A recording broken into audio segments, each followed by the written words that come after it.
see here if this does anything. Yeah, it's not bad. It's not bad. Yeah, see, that's not bad. That's not bad. We're live now. It is pretty low. Hold on, let's do a test here. Let's do a test. Okay, what are we gonna do? Let's go silent. Everybody's silent, and we'll see here how long it takes to go back. Takes 1,000. Hold on, wait. I need to actually, go ahead and do something.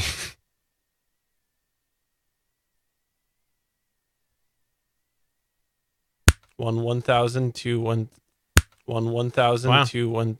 This is like 2 seconds. It's not ultra low. Hey, that's low-ish. Pretty good. That's like what Mixer was on ultra low, I think. Yeah, 2 second latency that's on not YouTube. Bad. It's not not bad. By the way, live audience, we're trying ultra low latency tonight on YouTube. So let us know. Give us the feedback whether or not it works well or not. If you have any buffering or stuttering, please do let us know. So we thought we'd give it a shot. I noticed the option in my control panel today, so we thought we would try to go on YouTube ultra low latency. So please ultra low latency. By the way, before we start the show officially, let's go ahead and remind you that we are part of the Gonna Geek Network, and also on the Gonna Geek Network is a wonderful person named Cody Goff, and you can find him on Twitter at twitter.com/producercody. You should definitely go over there because right now he has a pinned tweet, and he wants to know which of the it's twitter.com/producercody, I think. Yeah. Yes. He's got a pinned tweet because they're firing up Game Life Balance US again, and he wants to know which SNES classic game they should review when they return back in November. This is easy. So obviously the answer is none of the ones listed, and you should just tweet him saying Castlevania. That's Castlevania. Everybody's trolling him. Please go do that now. That's twitter.com/producercody.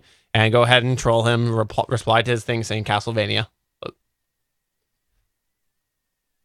All right, let's go ahead and do this thing.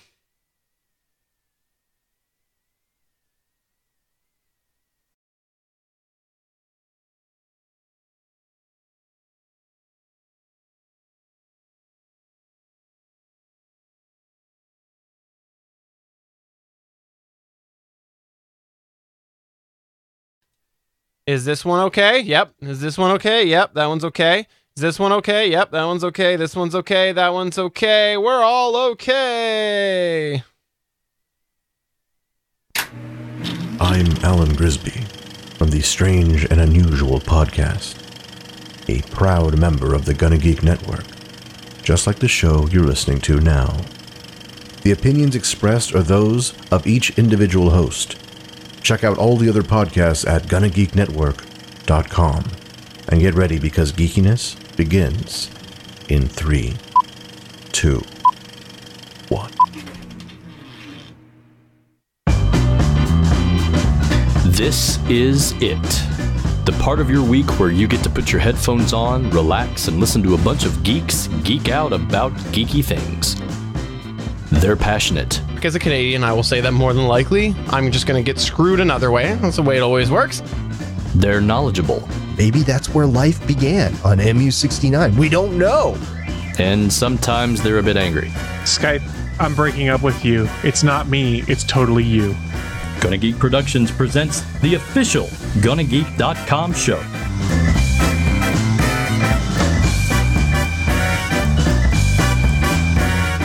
Welcome to episode 214 of the official GonnaGeek.com show. I am StephenJondrew, and with me, of course, is Chris Ferrell.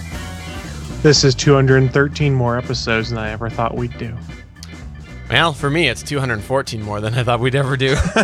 We also have, of course, Stargate Pioneer.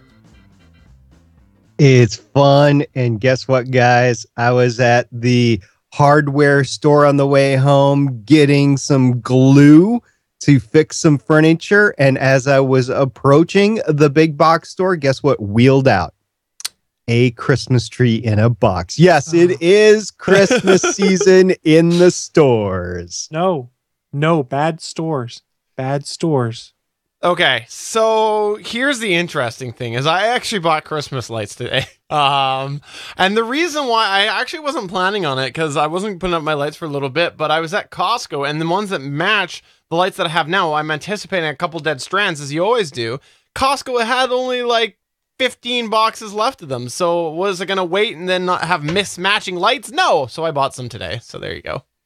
Are they smart lights, Steven? They're not smart lights, but as you know from our wonderful Fired. Christmas episode last year, you'll see that they're all on smart timers and stuff. But Fired. yes, we are the official GonnaGeek.com show, and here we talk about the latest happenings in the world of geek, whether it is geek news or whether it is smart home talk. We're going to talk about it. And just so you know, Stargate Pioneer is the resident home gadget guru. Yeah, because I have so much smart stuff around the house. You know, actually, I was thinking today, I need to get myself a smart thermostat so somebody can hack into it and roast me out of my own home in a few months. It's a really good idea. Right now, I'm doing it. I was actually just thinking about smart thermostats the other day, and then I remembered I have baseboard heating, and that would be very expensive to buy one for every room. Look, SP, your heat's set for 68 degrees right now. I'm going to turn it up a little more. For you audio listeners, Chris just held up the control to apparently a smart thermostat, so obviously he's got one, or he is actually hacked in to Stargate Pioneer's non-existent one. This is the one that's in Stargate Pioneer's house, actually. The other one was my house by accident. Oh, okay, fair enough. Okay. I see. Well, nice to know I have a smart one. You're going to have to give me the code on how in the app to actually control it, because I have no idea how to do it.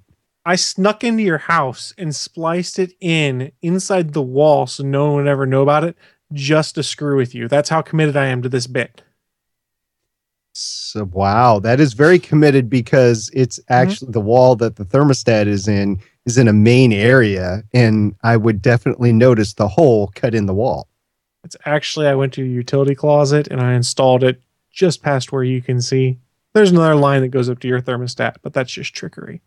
Yeah, you're right. We are part of the Gonna Geek Network, and also on the Gonna Geek Network is a wonderful show called Super Geeky Playdate, which you can find at GonnaGeekNetwork.com, including episode 59, titled The Top 5 Soundtracks, where in the Super Geeky Playdate episode 59, their good friend Max drops in, and they also have an arch nemesis pop on by. Check that out. That's Super Geeky Playdate, episode 59 at GonnaGeekNetwork.com. And while you're there, you should also check out the wonderful product called All Things Good and Nerdy. On All Things Good and Nerdy, episode 285, Justin Prime joins the show to talk about a Kickstarter. You should check that out at GonnaGeekNetwork.com. Chris Ferrell, he doesn't personally watch it himself. He doesn't really recommend All Things Good and Nerdy himself. But, Chris, what do you think of All Things Good and Nerdy? I think that their producer's a hack, and whoever runs the board when they do things live never gets it right. No, seriously, that's Chris' show, and he does stream that live on Sundays. I stand by what I just said. Awesome. Well, let's go ahead and get into the news.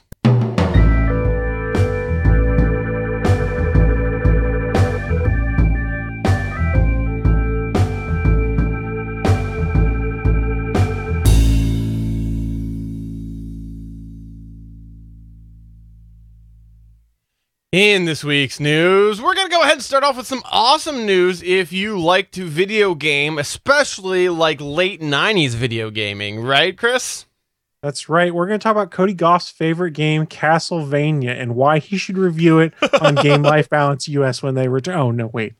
We're not talking about Castlevania. Let's go back in time to the mid-90s to a middle school-aged Chris who learned about a game called StarCraft, an RTS game made by Blizzard. I loved it. Did you guys play the original StarCraft? Any of you guys? StarCraft and StarCraft Brood Wars? Yeah, I actually still get harassed for a comment that I made on there. And I also once got in a lot of trouble for just, dicking around in the game. So there you go. So did we. It might have been in middle school. We had the computer lab and we had to build the computers for it. And we got done building them like 2 weeks ahead of time. Well, if you had the original StarCraft CDs, you could install what they called was a spawn copy of StarCraft on there, which meant it literally would only run the multiplayer. So it might have been for this class in middle school, all we did for 3 straight weeks was play StarCraft during it. Oops. It's funny enough, I did definitely play StarCraft in StarCraft 2, but I don't remember a lot about it. I don't remember it being like something that I regularly fired up. So it was for me. And why did we bring up this trip down nostalgia lane to go and talk about a middle school aged Chris? Well, if you guys remember, it was probably about a year ago, StarCraft, the original version, went free to play on Blizzard's website. You can go on there, download the Battle.net downloader, and play the original for free. It was awesome. It was great. And if you're a big fan of Blizzard stuff right now, you might have realized they just did their massive convention called BlizzCon this past weekend, where one of the announcements was StarCraft 2 is going free to play starting November 14th. They announced that at the BlizzCon convention. The new free version of the game will offer access to the Wings of Liberty single-player campaign, which is pretty much the first of the 3 campaign packs, along with every co-op commander along with every co-op level through level 5. Blizzard is also making the game's online ranked competitive multiplayer available for free with access to all of the units across all 3 StarCraft 2 expansion packs, although you have to unlock them by playing through the first 10 wins of the day feature. I don't know what that is because I don't play competitive because I'm not good at StarCraft. I just like it. And here's another catch for you guys. If you already own Wings of Liberty, which is the first pack, Blizzard will be offering the second expansion for StarCraft 2 entitled Heart of the Swarm for free instead. So if you used to play StarCraft and you missed it and you want to come back to it now's the chance to do it because StarCraft 1 is free. StarCraft 2 is free. Go back, play the campaign, live those great memories you used to have, and then remember, oh yeah, when I play this thing with multiplayer, I just get my butt handed to me and never play it multiplayer. I have a feeling SP never played StarCraft 2. Was it available on the Atari 2600? Just the N64. Yeah. Which was the one that you could go in and nuke people? You could do that with the Terrans in StarCraft 1. Was that? Maybe that's what I'm thinking of. I don't know. You could use ghosts. There was also Command and Conquer you're thinking of too, I think. I don't know. They all blend together. Like I said, I played like the StarCrafts, and it's just, I don't know. I never really got into it. Like I legitimately can't remember the difference between the games because I just wasn't that into it. I played them, but obviously didn't have a soft spot in my memory bank for StarCraft. You're fired. All right, so let me ask you this, Chris Ferrell. Are you excited about this? Are you going to dig it up? Are you going to start playing it? I was excited about it 3 years ago when I first bought StarCraft 2 and all of the expansions that are sitting installed on my computer. So I already own them, so I've already played through all of them. But I think it's great for someone who is a lapsed fan or sold their copies or lost their copies years ago because now they can go back and get that nostalgia kick again. You know what you should probably do? You should probably gift it to somebody. They're digital codes I've already redeemed. I don't think I can. Oh, well, that's just too bad. That's a waste. You didn't think that one through, Chris. You just want my StarCraft What copy. he should do then, if he wants to gift it, is he should put his computer in a box and he should send that computer to the person he's gifting the game to. Yeah. Let's go ahead and do that because that doesn't. Next news point. It's funny you should mention that. That's how Cody got a copy of Castlevania to review on the next episode of Game Life Balance US. Remember, tweet at producer Cody telling him that you want him to review Castlevania. If you're not familiar with this, by the way, you should definitely go to twitter.com/producer Cody. The wonderful team Game Life Balance US, him and John Martin, aka the king of the podcast plus Cody, they're coming on back and they're going to be bringing back their show in November, and they've got a poll going on, and we encourage you to write in the option of Castlevania. So check that out. That's twitter.com/producer Cody. Now, speaking of speaking things on Twitter, people spoke about there's no segue there. Apple learned from Google this past week. We talked briefly on here about how the Google Pixel 2 is having some screen problems. There's a bit of burning going on. There's weird colors.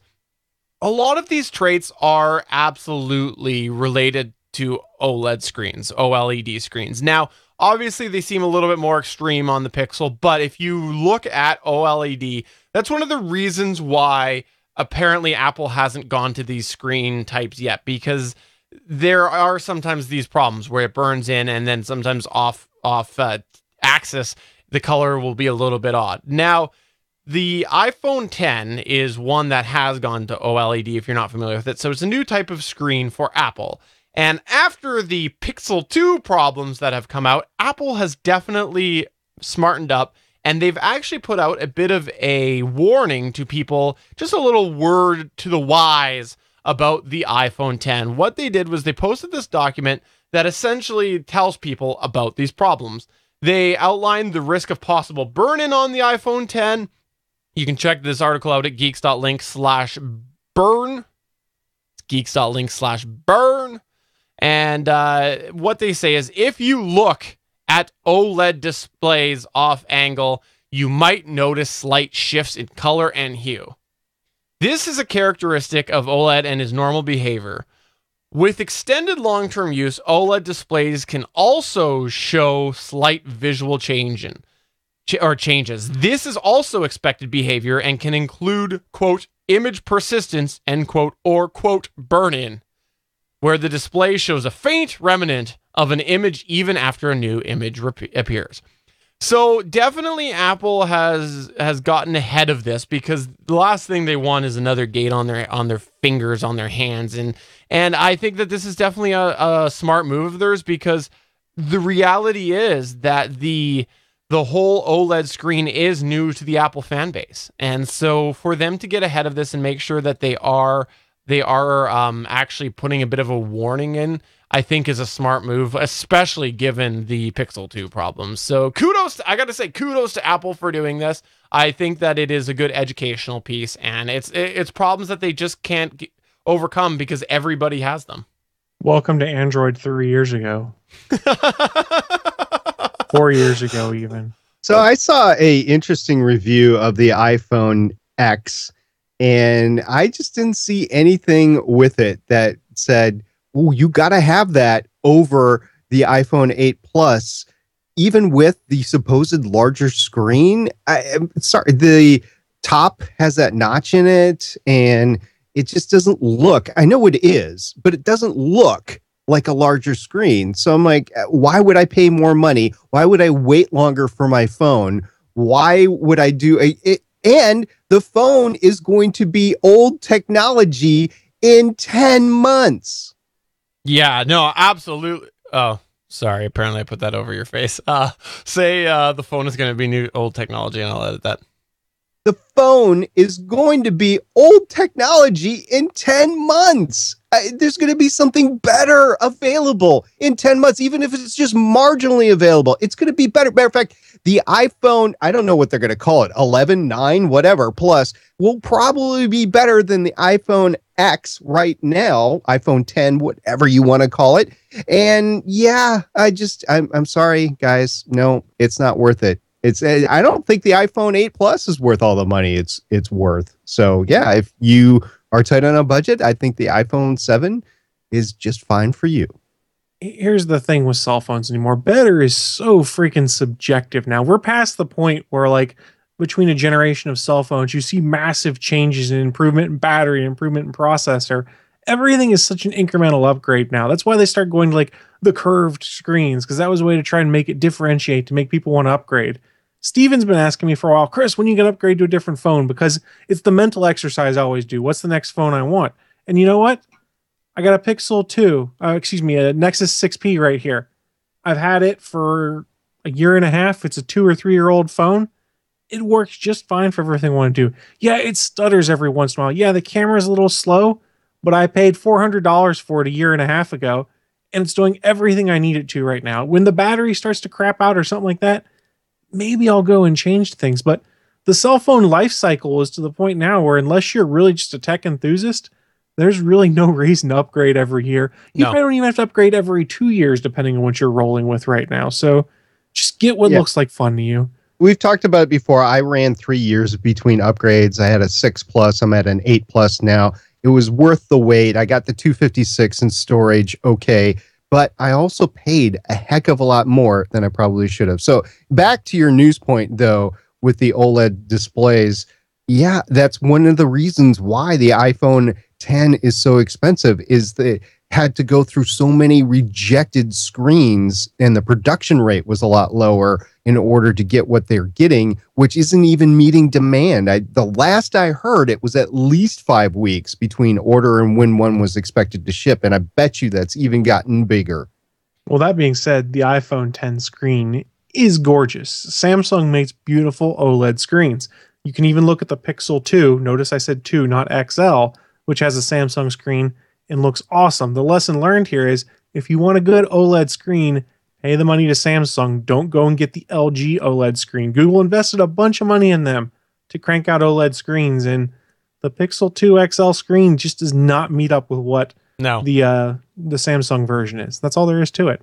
Now, what's interesting, since you're talking about the screen, is they actually, on their article, which again is geeks.link/burn, you can find that they say, we've engineered the Super Retina display to be the best in industry in reducing the effects of OLED burn-in. And to me, I'm like, no. Like, you didn't do anything with that screen. It is a Samsung screen. What you probably did was add a couple of pieces of software that moves it a little bit, but everybody else does that too. So that's just some BS right there. You know how you stop burning? You don't use your screen, which is kind of not what you get a phone for. I bought a brand new phone and I don't use it. I'm just going to keep it on a shelf, and then I'm going to occasionally use it when I need an emergency use. Other than that, I'm rolling with my iPhone 8. It's like a status symbol to have the 10. Yeah, that's like the rich guy that gets the Lamborghini. Do you ever drive it? Oh, no. I wouldn't want to drive it. I have to go 12 miles between $200,000 tune-ups. No. All right, let's get to your void. Yeah, so what happened this past week was really cool because I was able, through NASA, to go and actually into a sector of space in the Gamma Quadrant and name this really cool nebula SP's Void. So we're going to talk about this SP's Void in the Gamma Quadrant. It's really cool. No, that's not what we're talking about at all. Damn. What we're talking about is a chamber that was discovered, quote unquote discovered. It wasn't really discovered, but we'll just call it discovered in one of Egypt's Great Pyramids. And I got this information from a phys.org article by Brian Rohan that was published on November 2nd. And it was actually running off of an article that was published that same day in Nature magazine. So scientists say they have found a hidden chamber in Egypt's Great Pyramid of Giza. And it is supposed to be the first great discovery in this structure since the 19th century, and one to likely spark a new surge of interest in the pharaohs, but we'll get to why that really isn't the case. Anyway, in an article published in Nature, an international team said the 30-meter void deep within the pyramid is situated above the structure's grand gallery and has a similar cross-section. For the purpose of the space is unclear, and it's really not known whether it was built with a function in mind or it's merely a gap in the pyramid structure. But some experts, and this is the key, some experts have said they've known about such empty spaces for years. Okay. Yeah. Here's where it gets interesting, though. The scientists made the discovery, quote unquote discovery, using cosmic ray imaging, recording the behavior of subatomic particles called muons that penetrate the rock similar to X-rays, only much deeper. Their paper was peer-reviewed before appearing in Nature and in International Interdisciplinary Journal of Science, and its results is confirmed by other teams of scientists. Now, the chances of the space containing actual treasure or burial chambers are almost nil, but the discovery helps shed the light on building techniques. And there's two reasons why I wanted to talk about this article. First of all, it's really cool. I like the pyramids, and any news on the pyramids is cool as long as it's actual news. And the second thing is they, in the article, depicted an augmented reality where they were visualizing how the pyramid looked, what the chamber looked like. Now, I watched the YouTube video that accompanied this article as well, and it went into a lot more depth. There's supposedly a walkway, which, again, scientists have said they've known about for years, but there's this walkway that goes in really close to the main entrance, and it's been blocked for years.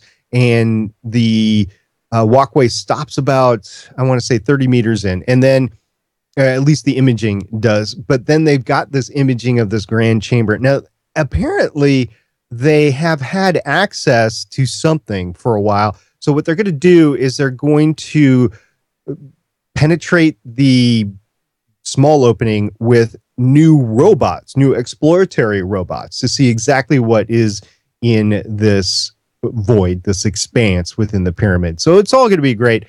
I don't think they're going to find anything. I think it's all been robbed before. This pyramid has been through a lot since the Middle Ages, and even before that. It's 4,500 years old. I doubt it's got too many secrets left, and I think the main reason for this chamber is probably structural, as they're saying, but we'll see eventually once we find out. So stay tuned. They're going to find out a bunch about it. But now, the important part about this imaging is that, say there's an earthquake in like Mexico City, in Los Angeles, or something like that, even New York, they can use this technology to determine voids of where they're most likely to see survivors. So there's more applications to this than just scientific discovery. There's actual uses of it, but it takes a lot to set up, so it needs to be refined. And if they want to play with the pyramids to refine the technology and just say they're discovering stuff, I'm fine with it. Go ahead. If it gets you funding to create better technology, I'm good with it. In the meantime, if I just take all that away and pretend that this is all real, cool, you found a new chamber in the pyramid. Okay, so before we talk about and also really cool piece of related news to this, you said that you believe that there's nothing in there anymore, right? Yes, I believe that there's nothing in there. That's a belief. I don't know for sure. I was going to say, you said that really confidently, and how come you're so confident that there's nothing inside there anymore? Because I'm pretty sure some grave robber has gotten in there already. I mean, these pyramids are pretty explored. Yeah, pretty sure that by, quote, grave robber, that was actually you. Look, just because Stargate SG-1 appeared that the pyramids were flying spaceships doesn't necessarily mean it's true. Let's go with the void here. Chris, you had a really interesting related piece of news in regards to SP's Void, didn't you? Sure, it was something that I ran across. I think it was either on Facebook or Twitter. But if you guys aren't aware, there is a game from Ubisoft that just came out called Assassin's Creed Origins. Now, whatever your feelings are in the Assassin's Creed franchise, this is the one that's supposedly going to be the birth of everything. And it takes place in ancient Egypt. And the developers at Ubisoft have been listening to some of those researchers that theorized there was a hidden room in the pyramids there.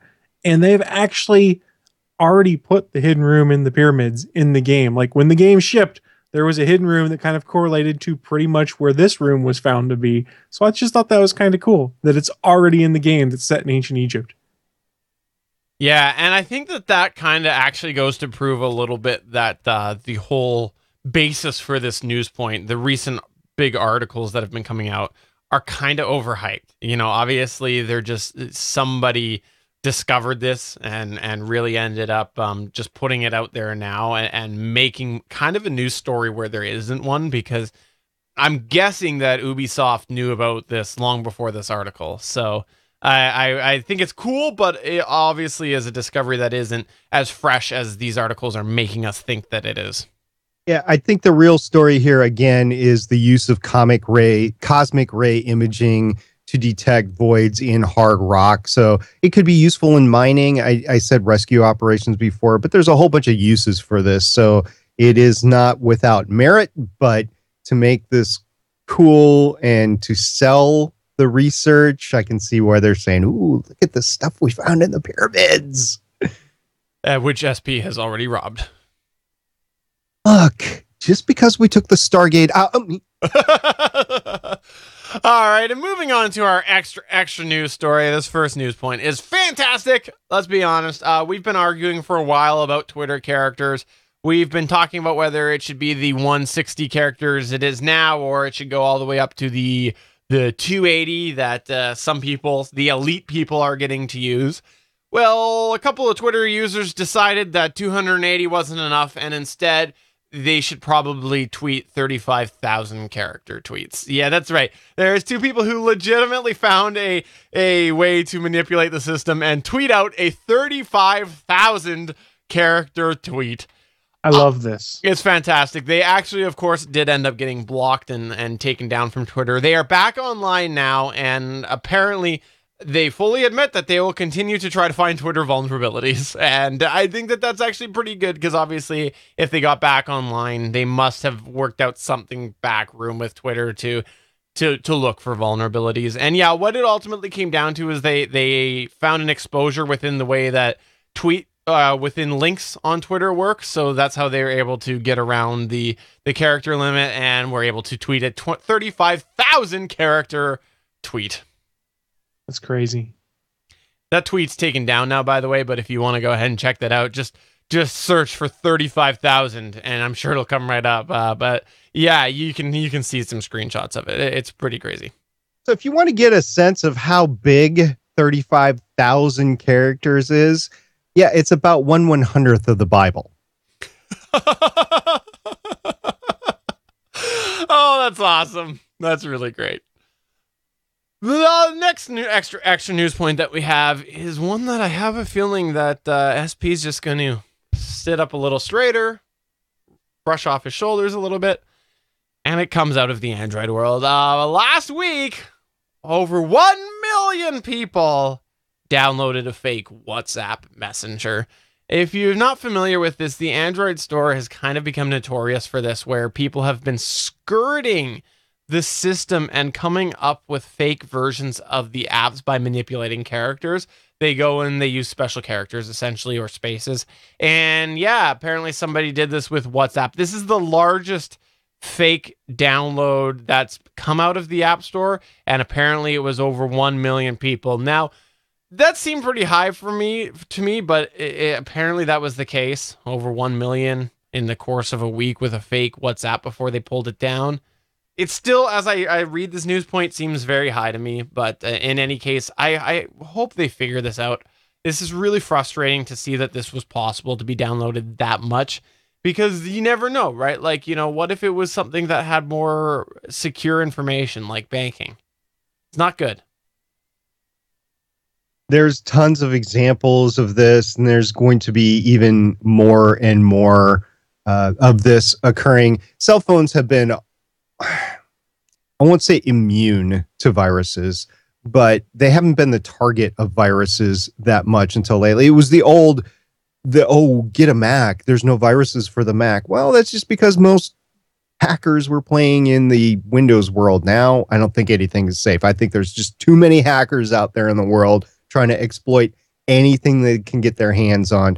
So if you download an app and then all of a sudden your identity is stolen because you didn't verify that the app was a true app, I think that's on you at this point. And if you haven't heard about this, then you need to do it. I heard about this particular thing on my Amazon Assistant news flash. There you go. I didn't actually enable anybody's. So yeah, I heard this as I was eating dinner, and I was like, okay, yeah, this is going to be more and more. Now, it could happen to me on iOS sometime too. It's not immune. So yeah, it's coming. Beware. Beware. Chris Ferrell, as our resident hacker here, what's your thoughts? It's not the first time it's happened. It's not the last time it's going to happen. Like you said, people are going to try and find these exploits to put a damaged app out there so they can try and scrape information out. Just be wary. The type of fake app I could get behind is a Twitter app that will allow me to tweet 35,000 character tweets. That's the type of fake app I want to see. How do you get to the point where you're like, oh, well, it won't have any more characters? I mean, how do you have 35,000 character tweet just ready to go? It was funny. gibberish. That's what it was. But okay. yeah. So there's your extra news points for the week, as well as the rest of your news. If you got something to say and you think we should talk about it, please always get in touch with us. You can find us at twitter.com/GonnaGeek. You can find us at facebook.com/GonnaGeek, or just email podcast@GonnaGeek.com. Please let us know what's your geeky interest so we can talk about it here on the GonnaGeek.com show. We're always looking for news points, especially the slow news weeks, which is almost every week. Let's go ahead and do Chris's Tap That App. Tap!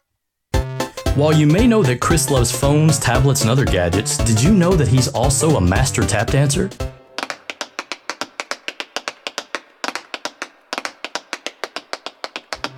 It's time for him to combine these passions. Welcome to Chris Taps That App!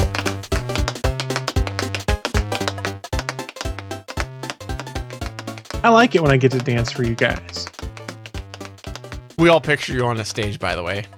That's because it was totally me that did that. We Like recorded that live tutu. for the voiceover work. I feel like there's a GonnaGeek.com show promo in there somewhere. With the pink tutu. What are you going to tap this week, Chris? So before I get to the app itself, let me pose you guys a question. When you go and buy a Blu-ray or a DVD, it comes with a digital copy. What do you guys do with those digital copies? Oh my, don't get me started on this. Oh, this is something that just last year I started to redeem them. And it is so frustrating because I was like redeeming them in Canada. The go-to ones that y'all use in the States aren't available here. So I think I started to use actually the, what's called the Cineplex one, I think it was. And I ended up tying it into my, Ultra AV or whatever account that it is where possible. But then you get the ones which don't work with that service. So then I'm like, you know what I better do? I better redeem it. And I'm like, what should I use it for? What should I do?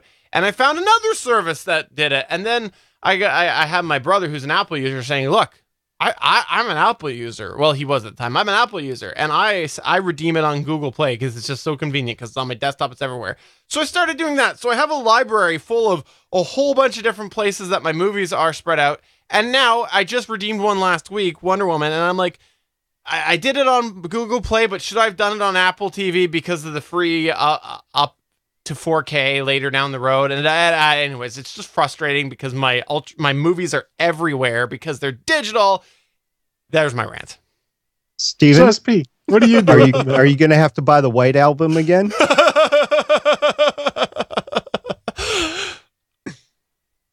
Yeah, so what do? I just started, I believe, about 9 months ago, really. And yeah, I have redeemed some in the past. I've redeemed them to iTunes. So I have some in the Apple, but I really wasn't keeping up with it as they were coming in. And about 9 months ago, I'm like, the streaming thing actually is starting to work a lot better. I need to look into these options. So I went ultraviolet with Vudu. That seems to be the key demographic across most movies. There are some that it doesn't work for, but mostly here in the United States, Vudu is where you go to, at least for me right now. I'm sure that'll change in 18 months and then I'll have to buy all these new movies again. Oh, well. Can you, though, down there, question, can you do the Disney ones on Vudu? Yes. Okay.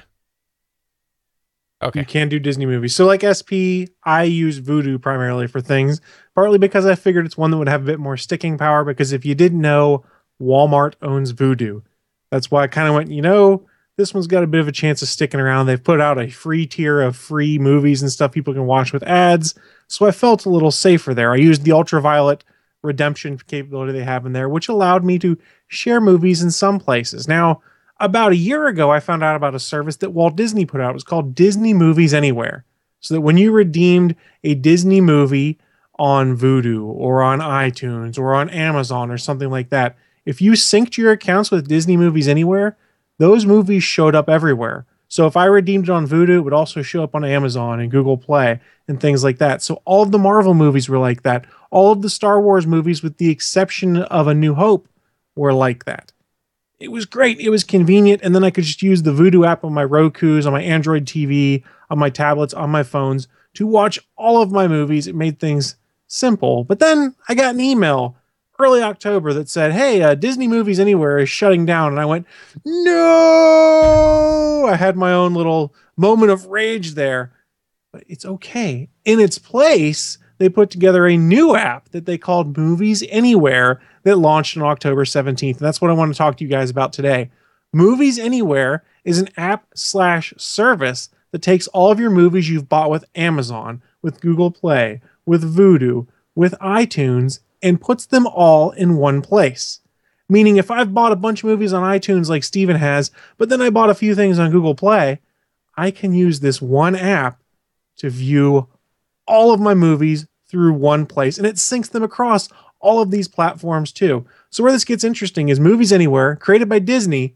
It's backed by Warner Brothers, Disney, Universal, Sony, and Fox. So any film that you have a digital copy of will appear in the Movies Anywhere's app from those studios. That will then propagate out to any of the other services, so Amazon and Vudu. If you link them, it will show up.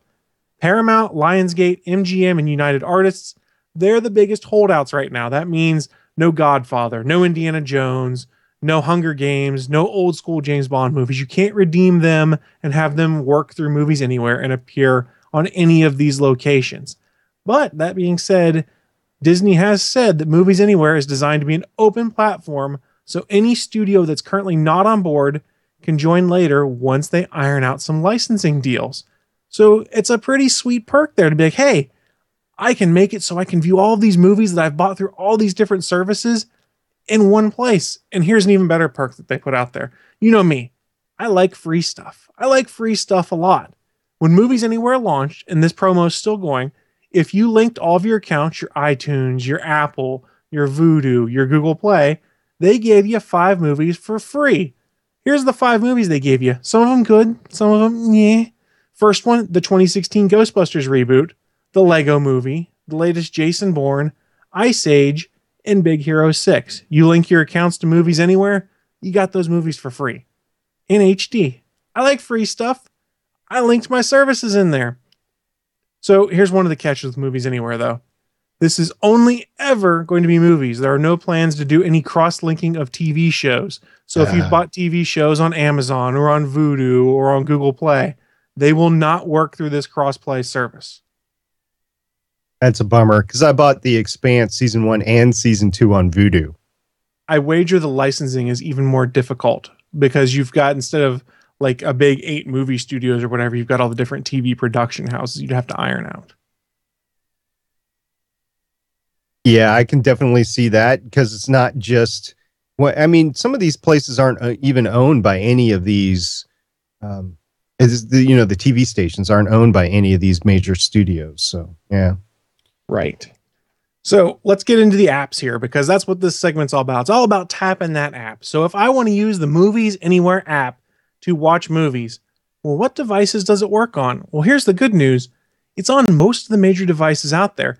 If you have iOS, that means iPhone, iPad, Apple TV. There's a Movies Anywhere app for that. It's out there for Android and Android TV, so you can put it on that. It's out there for the Roku. It's out there for the Amazon Fire TV, the Fire Stick, the Fire Tablet, and you can also use your browsers for Windows and Mac. All of those are available. However, no game consoles yet. That doesn't mean there won't be apps coming for it, but if you have an Xbox One or a PS4, you can't use the Movies Anywhere app because it doesn't exist there yet. But hey, that's okay. If it doesn't exist there, you just go back to one of the standbys. Vudu, Amazon, Google Play, they will all have all of your movies in them. You don't have to use Movies Anywhere. So question, if you have an Xbox and you're browsing the web on the Internet Explorer, can you get the Movies Anywhere through that?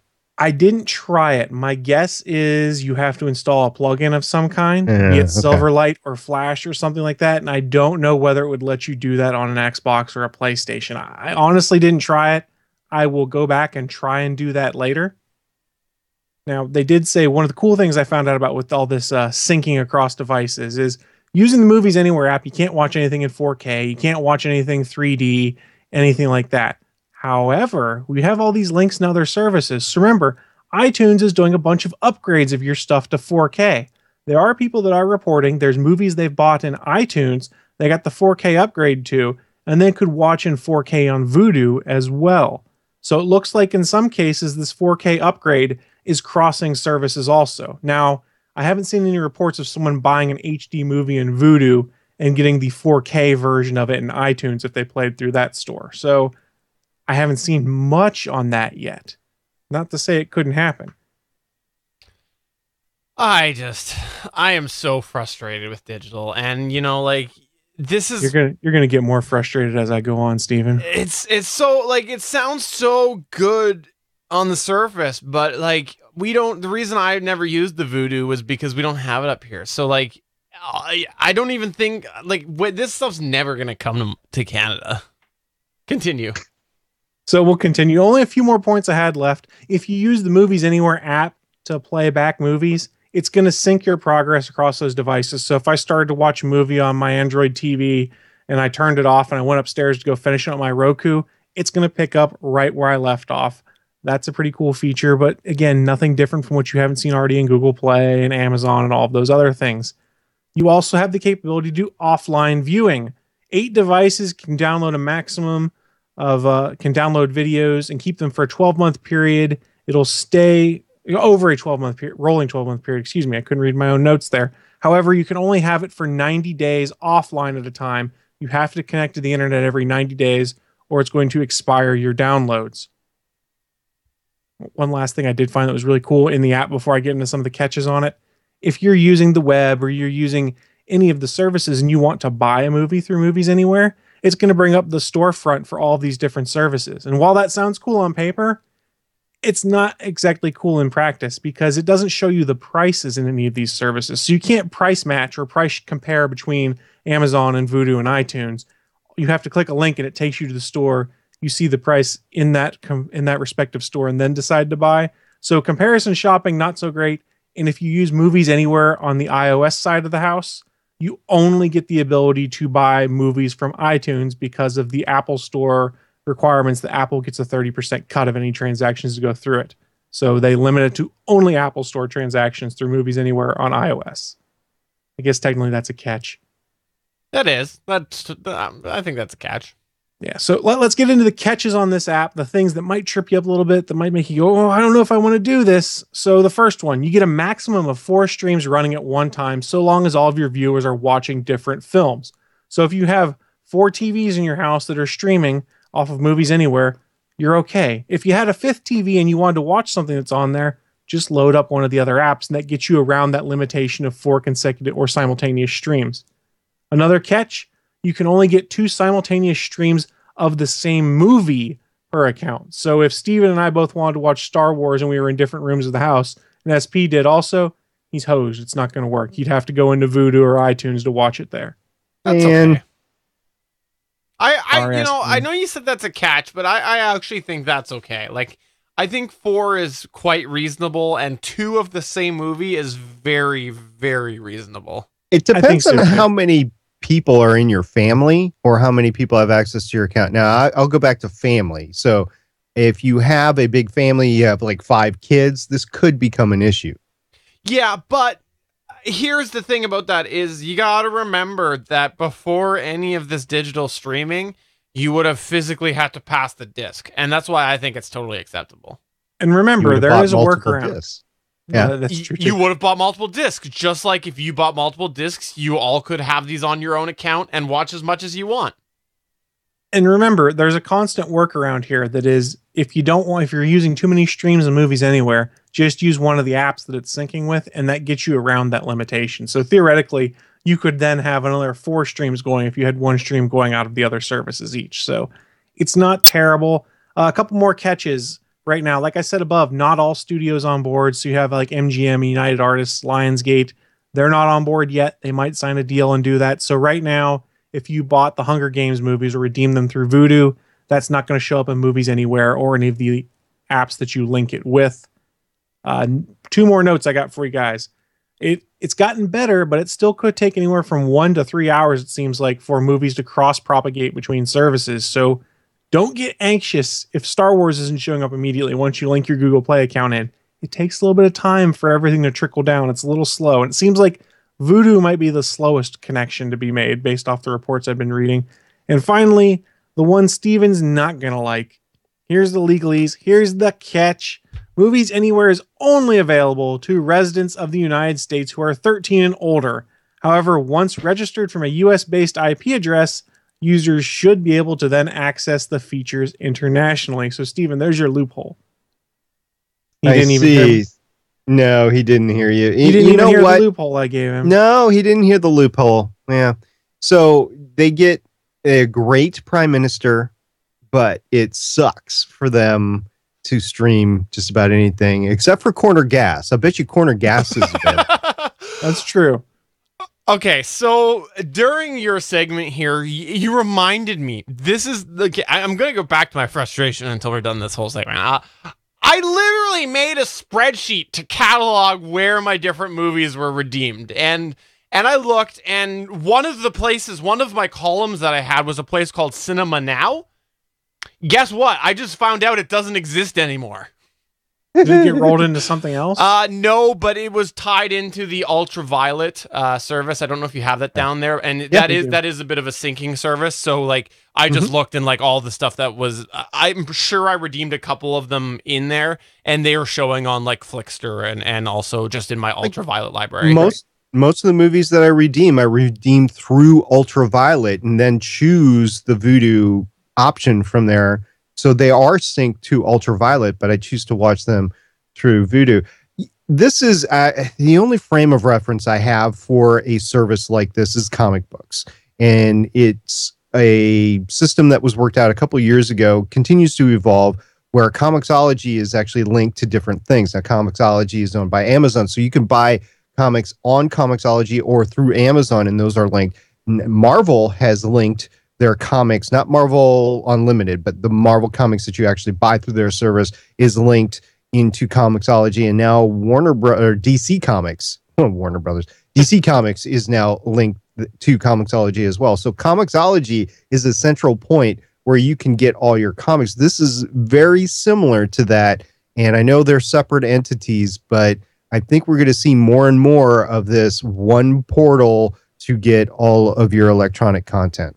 You know, and that portal to me was Ultraviolet, and so this whole like solution here is great for the movies that it's applicable for. But Ultraviolet is a great example on how it doesn't fully work unless everybody's on board.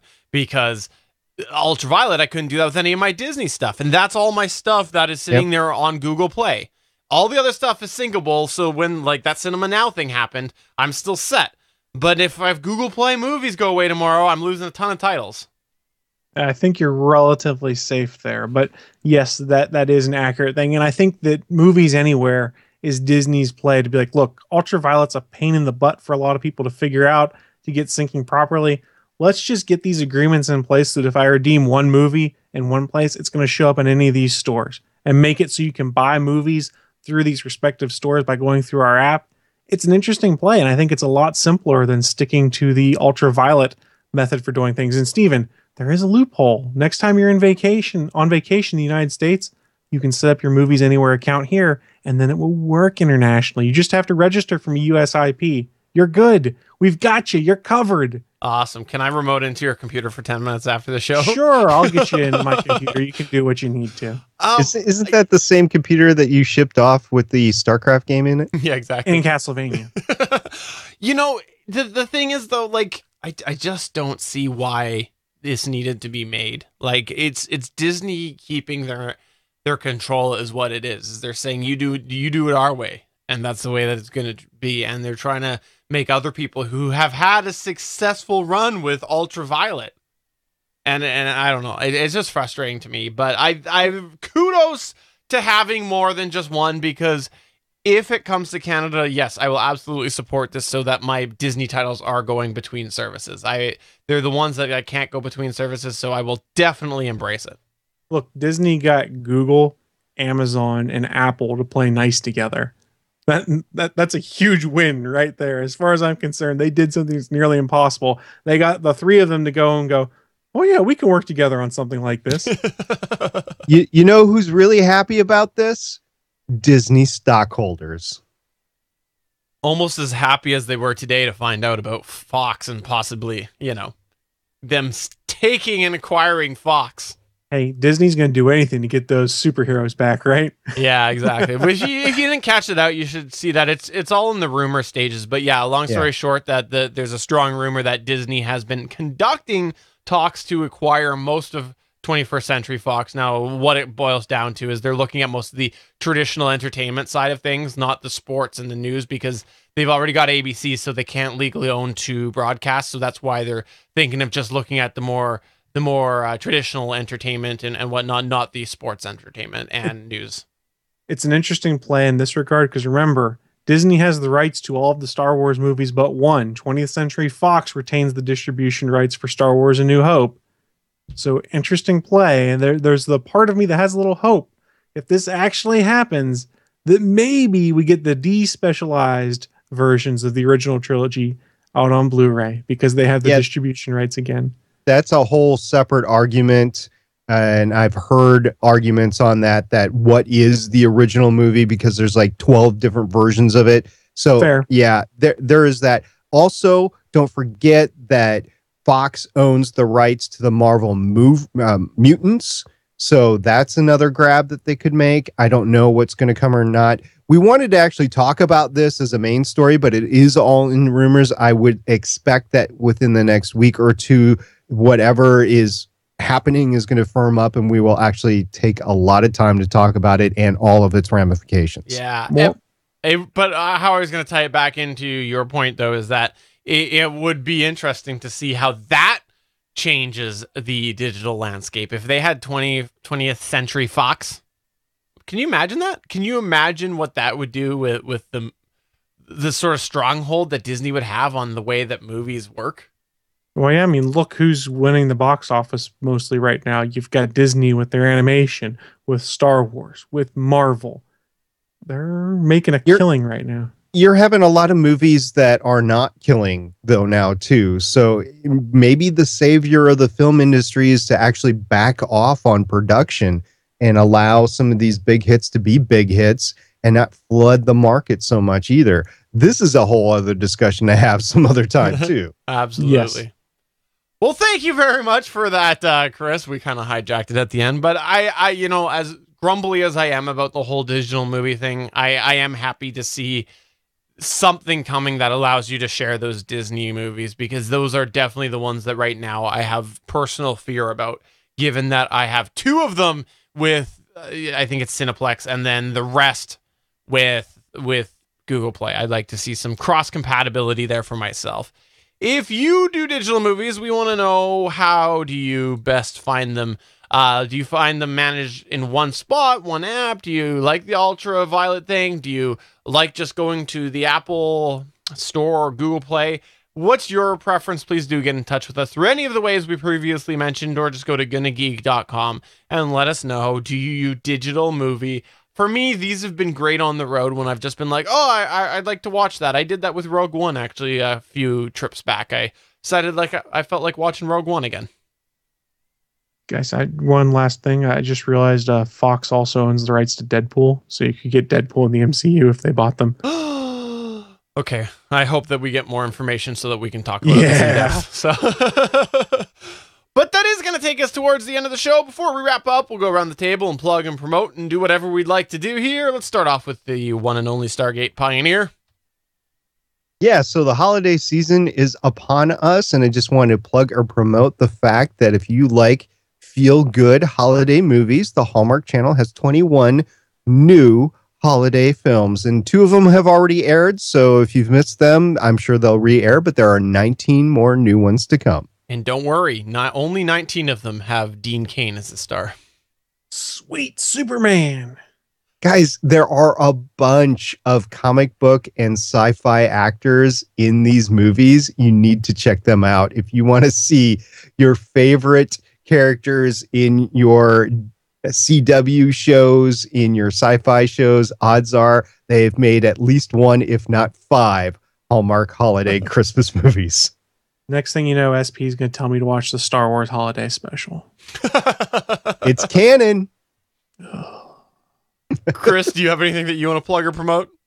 Yes, I would like to remind folks to tweet at producer Cody that you want him to review Castlevania. He's going to love hearing from you guys. He loves Castlevania, and that'll back up his assertion that we're going to review Castlevania. So tweet to at producer Cody, Castlevania.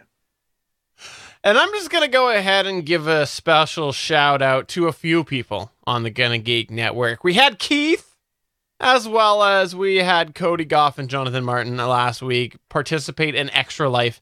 It was a fundraiser. If you're not familiar with Extra Life, check it out. It is a awesome charity fundraiser that happens every year that you can play games to help get donations. It's awesome. And both of them participated separately. And so we had the Game Life Balance, Jonathan Martin, as well as Cody Goff on their channel. And we had Keith on his, and it was a lot of fun. And I checked out both of them. I actually Saturday evening ended up going into Keith's because Game Life Balance US was not on anymore. And Keith was sitting there playing Jackbox. That's a fun little party game if you're not familiar with it. It's really cool. You grab your phone and you all sit around a TV, and it's just a really fun, like, in-person game. And he was streaming this. There was a group of people in his house playing it, so that was a lot of fun just to watch that. I felt really creepy. How could you feel creepy? You do that every day. Because that's just how he likes it. That's true. But no, it was awesome. So kudos to all of you who were involved and anybody who's listening who participated in Extra Life. I feel like next year I got to make my debut. I feel like I should get involved next year. We have the Gonna Geek show team. Do it with your kids. We could have the Gonna Geek show team. But for episode 214 of the official GonnaGeek.com show, I'm StephenJondrew saying you should review Castlevania. And I'm SP saying I'm really looking forward to the 2017 Gonna Geek Hallmark Holiday Special. I'm Chris Ferrell saying I cannot wait for that Game Life Balance US review of Castlevania. Twitter.com/producer Cody. Do it, guys. Bye.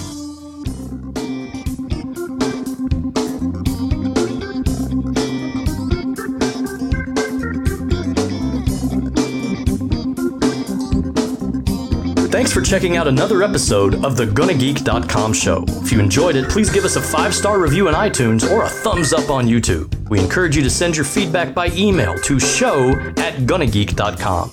You can find our entire archive at GonnaGeek.com/show. And while you're there, why not check out all of the other geeky content on the Gonna Geek Network?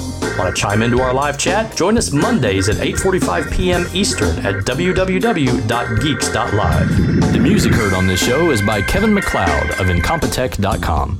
This show was produced and edited by StephenJondrew of Gonna Geek Productions. Thanks again for joining us, and we'll see you again next week.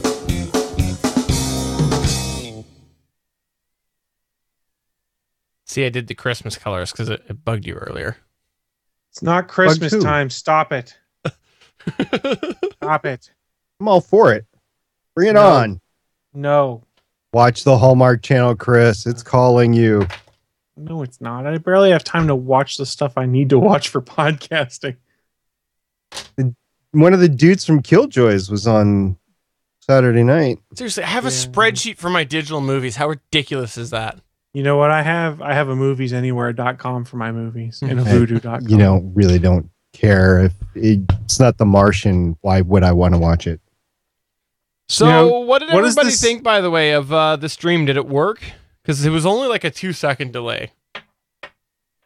I'm not sure what this says about me as a person when it comes to watching movies. I have been so lazy I did not get off the couch to go and get the higher fidelity Blu-ray and just hit the voodoo button on my remote and just watched it that way. Well, was it a movie you've seen before? No. It was just lazy. It worked for the bad Drew. It was smooth too. That's awesome. That's great. Sweet. I'm just going to go to Geeks.live right now. I think I am going to go back to YouTube as the primary. Screw Twitch. Google, you've won our hearts back again. Let's see here. All right. So let's go ahead. Part of it was part of the smoothness me by any chance? This is important. That's a good question. Yes, that is a fair question. Was it overall more smooth, or was it just specifically like SP looked more smooth? He can't be smooth. He's not a baby face anymore. I will be again. Just wait till April. No, you're joining the Bearded Brotherhood. We're excited. All right, here. Let's find out here. And 1,000, 2, 1,000. Yeah, it's like barely 3, like 2 to 3. That's pretty good. Yeah, Mike said it was totally me. Yeah, I think I have a bandwidth problem. Well, I know I have a bandwidth Mike problem. might be sarcastic. Mike might think that we're being sarcastic because we're always so sarcastic to each other. Yeah, no, we're actually wondering. Let me just straight up. So SP changed some quality of service settings with his router today. So he, to me, looks noticeably smoother. But if all of us look smoother, then that's the stream. But if it's just SP, then it's SP. Cool. I guess maybe we'll go back to this because I've always been a big fan of YouTube because we don't do ads, so we don't have the problem with the possible ads, which, by the way, just so you know, if you have burned in ads in YouTube Live, technically it is against the policy. So if you're not familiar with that, maybe I should set up a short link. But yeah, that is a thing. But we don't have that because we don't have ads.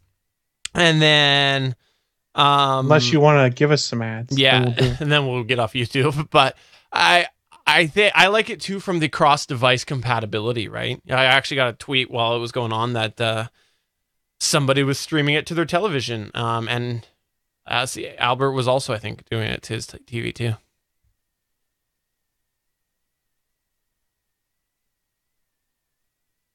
Yeah. I'm guessing that there must be a upper tier of YouTube because I know of other people who do it as well. YouTube Live ad policy.